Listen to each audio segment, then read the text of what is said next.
In the tumultuous landscape of World War II, amidst the roar of tanks and the cries of nations, lies the often overlooked story of everyday life, the ordinary routines, fears, and aspirations of those living through history's darkest hour.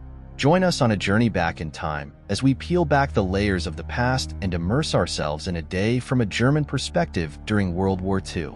Welcome to our channel, where we delve into the depths of history to uncover stories that resonate through the ages.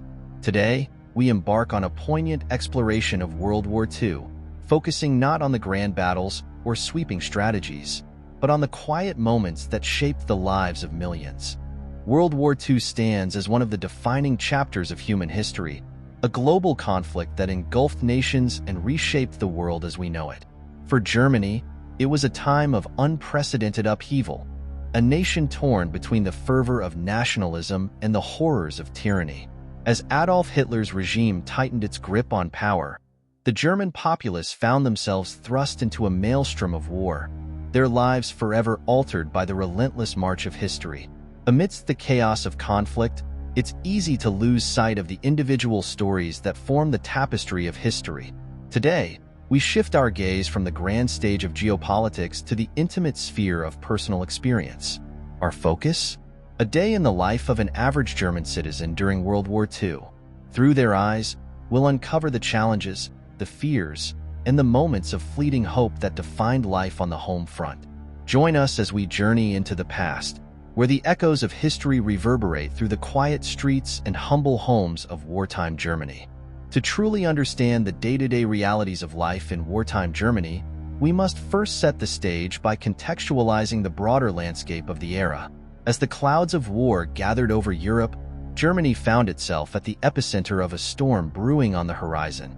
The rise of Adolf Hitler's Nazi Party had catapulted the nation into a frenzy of militarism and expansionism, fueling ambitions of conquest and dominance. By the dawn of World War II in 1939, Germany had already undergone a radical transformation under Nazi rule. The once destitute nation had experienced a remarkable economic resurgence, fueled by massive public works projects and a fervent emphasis on rearmament. However, this newfound prosperity came at a steep cost: the erosion of civil liberties, the persecution of minority groups, and the stifling grip of totalitarianism.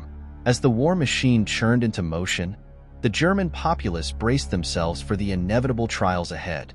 Propaganda flooded the airwaves, exalting the virtues of the Volksgemeinschaft, people's community, and demonizing perceived enemies of the state.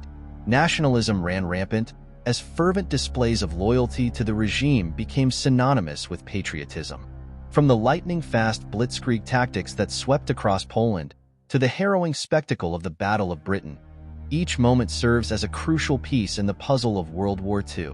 The invasion of Poland in September 1939 marked the opening salvo of the conflict, unleashing a maelstrom of violence and chaos that engulfed the continent. With the fall of France in 1940, Germany stood on the brink of unrivaled power, its armies poised to reshape the map of Europe in the image of Nazi ideology.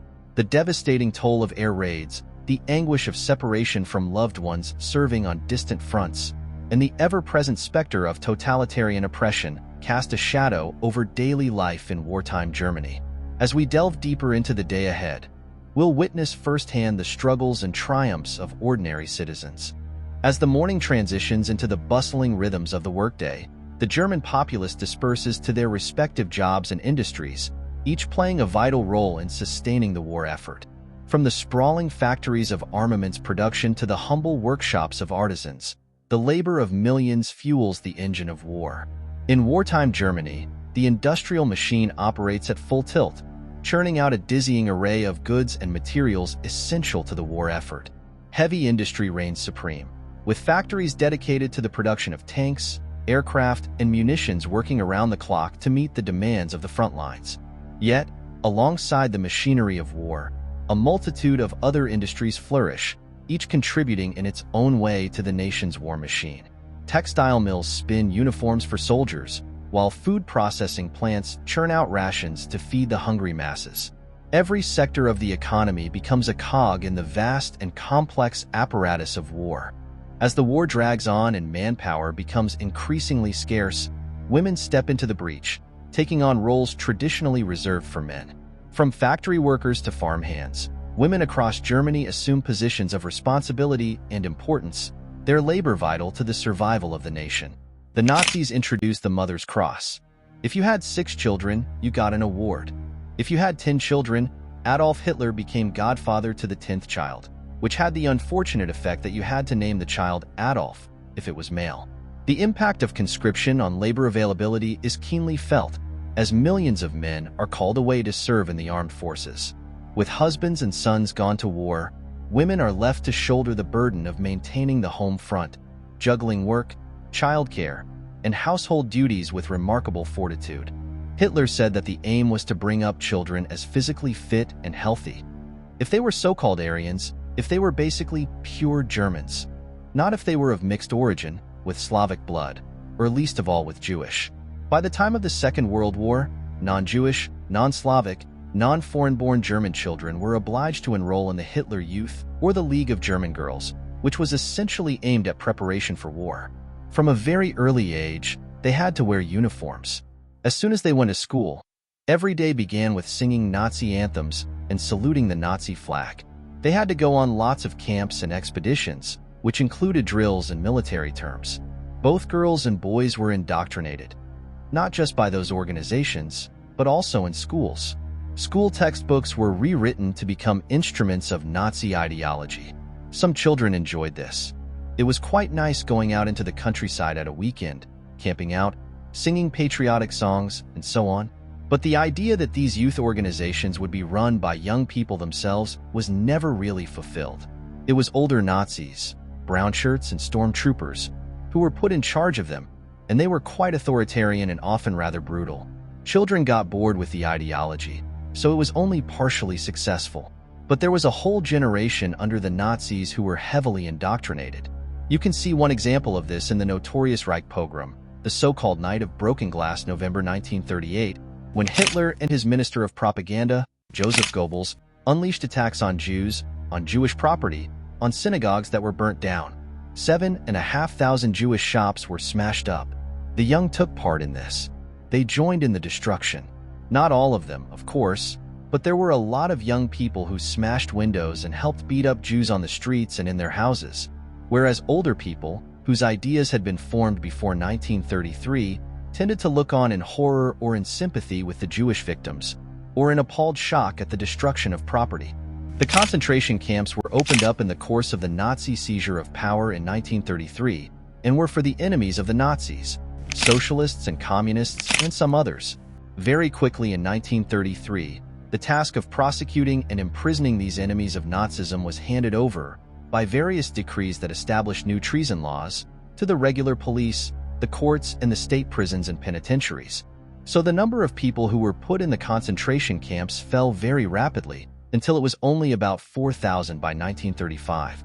By that time, there were 23,000 prisoners in state prisons who were explicitly designated political prisoners.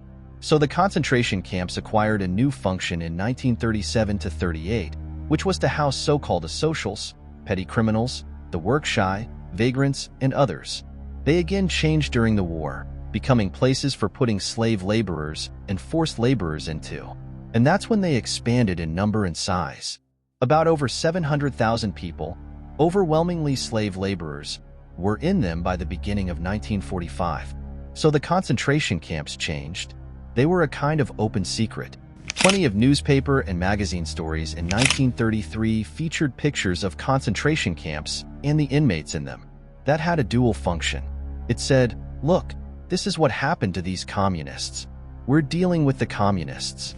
That appealed to people who wanted the communist movement suppressed. But it also said, watch out, because if you misbehave yourself, if you oppose what we're doing, that's where you will end up. There was approval, particularly from the middle classes, when vagrants and ne'er-do-wells were put in the camps in the mid to late 1930s. But there was also a certain amount of fear and apprehension as well. Auschwitz is famous for 3 reasons. One is that it was a very large camp. 2, a lot of people from all over Europe were taken there, whereas extermination camps like Treblinka were almost entirely for Eastern Europeans. And thirdly, it was mixed. There were 3 camps at Auschwitz. There was a labor camp, a kind of synthetic rubber factory run by IG Farben. Then there was the main camp, Auschwitz I, where inmates were kept and marched out on work details and so on. The third one was Auschwitz-Birkenau, which was an extermination camp. At Treblinka and the other extermination camps, hardly anybody survived, except a handful. But at Auschwitz, there were thousands of people who were registered, who lived in the main camp and knew what was going on in the extermination facility. Now, was this well known?